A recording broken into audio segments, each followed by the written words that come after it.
Hello students, welcome to Sarsa classes, and I'm your mentor for the inorganic and organic section for CS and NET. Today we're going to discuss the CS and NET paper held on 30th November 2020, and I'm going to discuss the section C. So here is the first question that was there in the paper. Already I've given the mechanism over here, as you can see. Now, so let's discuss. Question number 81, the question was the major product formed in the following reaction. So this is basically the reaction of LDA with a substituted benzene. LDA is your lithium diisopropyl amide, which is a very strong base. Okay. And then we have the reagent 2 as a ketal, and then followed up with acidic workup. And these are your given options. Okay. Now, LDA here is acting like a base, which will have the tendency to take up an acidic proton.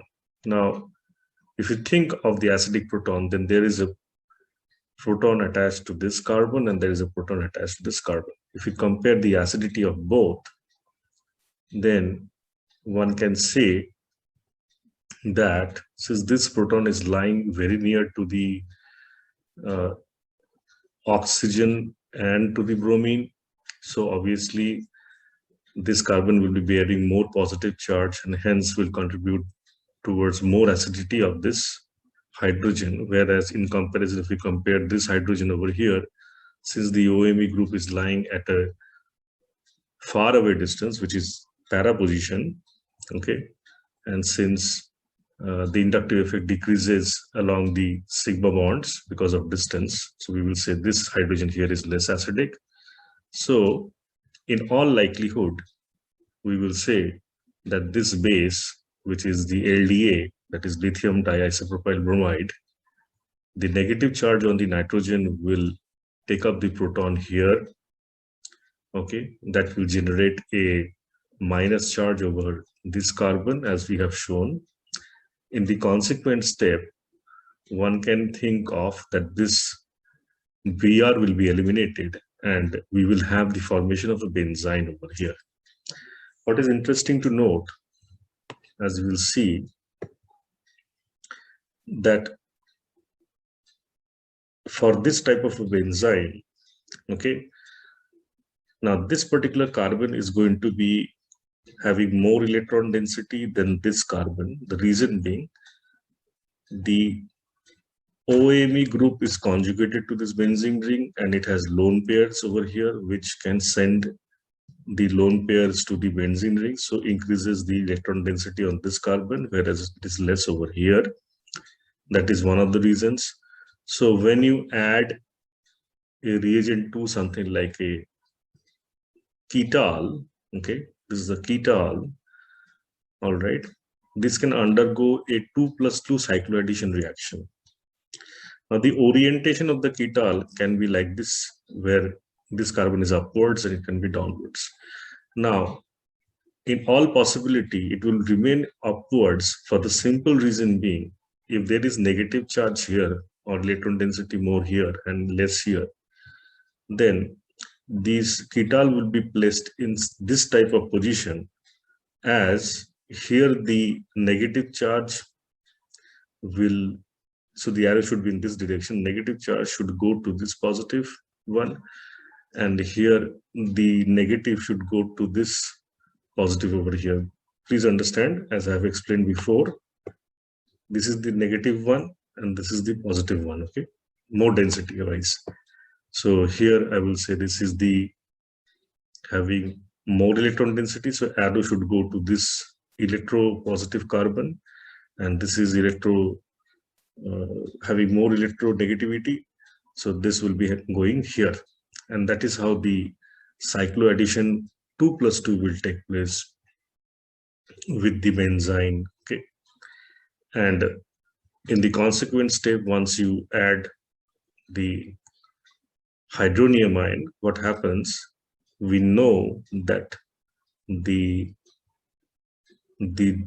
this type of moiety, which is the ketol, okay, this type of moiety, once it is present in the presence of H plus, then it can get protonated and it will be cleaved, and here there will be a generation of two OH groups, okay, and these two OH groups basically is a geminal diol, and geminal diol will lose water to give you this product, okay.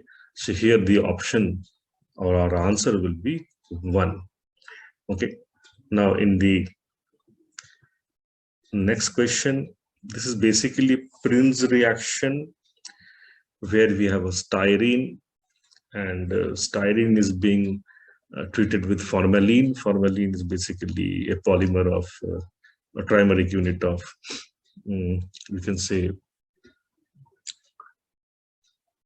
or we can say that the formaldehyde is present in a methanol, so that is formalin, and we are treating this with concentrated sulfuric acid. So what happens over here is the formaldehyde molecule that is present in methanol, okay, the oxygen will get protonated because it is having lone pair, all right, and once it gets protonated, we know the plus charge on the oxygen is not going to be stable, so this pi bond will break up, giving you a resonating structure, something like this. So this is now basically a electrophile for this type of a double bond, so it is undergoing electrophilic addition reaction over here, okay, in such a manner, okay, in such a manner that, so there should be pH over here. I have missed that part, okay, just going to add the pH over here. So here there will be a pH, all right, and the positive charge is generated over here, all right. So this adds and the positive charge is generated over here, okay. Now in the next step, what will happen? In the next step, what will happen, that this positive charge will undergo a nucleophilic attack from the another molecule of formaldehyde over here like this, and so now we will have this molecule joined to this carbon, so we are getting something like this. Now here there will be a generation of positive charge because this pi bond was used to attack this particular carbon.